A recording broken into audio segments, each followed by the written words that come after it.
What's going on, guys? Greek Freak here, and in this video we're going to be talking about a big movement that many people are very much thinking is going to happen during the offseason this upcoming year for the NBA, which is LeBron James going to the Houston Rockets. Now, one thing that we've obviously known from the last offseason is that there's major trades and major transitions of many players that have really much gone on, and very much this experimenting with a whole bunch of super teams and teams that are very much assembling up to create what is just three great all-star caliber players going all out with each other. Now, of course, we know of Houston with James Harden and Chris Paul being a great dynamic duo who hasn't even lost this season yet so far as the make of this video. But could LeBron James be another addition that will happen this season? Well, we'll see about that. The Houston Rockets currently have the #1 seed as far as NBA records go, with only 4 losses. Now, with that, we obviously know those 4 losses also came without the games of Chris Paul being there due to the injury that he suffered at the very beginning of the season.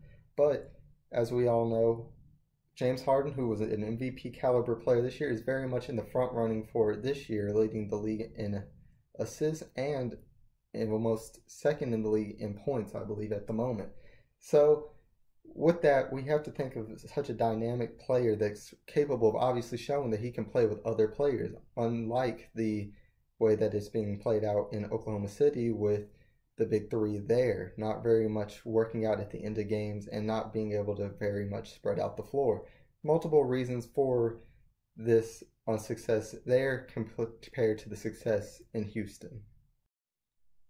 One of the reasons why it's obviously a great look for Houston for LeBron James to go for in the next upcoming season is their pace of play. They're a very fast-paced team that shoots up a lot of three-pointers. And not only that, one of their problems, I believe, that happened last year was the fact that they were only taking three-pointers and were not really even looking to go inside the lane too much and score as far as that goes. With somebody with LeBron James that obviously pushes forward many people and leaves more three-point shooters open for shots throughout transition and during the half-court sets as well. Now, of course, Houston teams are known for less good defensive teams, but LeBron James' teams also low in standards as far as defense. But the reason for Houston's also bad take on defense is their fast play allows for other teams to have more possessions as well. That can obviously cause for a harder transition for defense when you're playing such a pace on offense.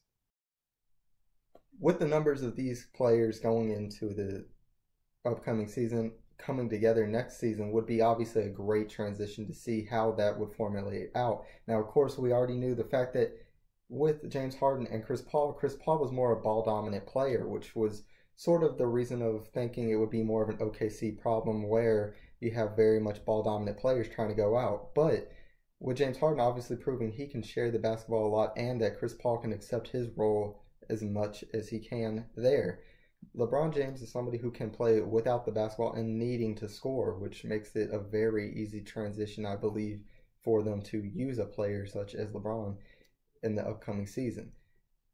And it just really works out in a very formidable way to have all that power, and it can be very optional instead of it being forced like Oklahoma City with isolation basketball. But guys, tell me what you guys' thoughts are on this. Do you think the fact that LeBron James would leave Cleveland this year? And if so, do you think Houston is very much a very realistic, ideal spot? Knowing the fact that with money being maybe one part of it being the fact that it's a team that's obviously shown success, no state taxes, and not only that, great teammates around there. We already know the fact LeBron does enjoy the company of Chris Paul, and obviously can bring around maybe another player in Dwade Wade, and they could have the closest thing to the banana boat as they can possibly think of. But tell me what your guys' thoughts are on that. And if you enjoyed the video, please leave a like and subscribe now to become part of the Greek army. And as always, this is Sparta.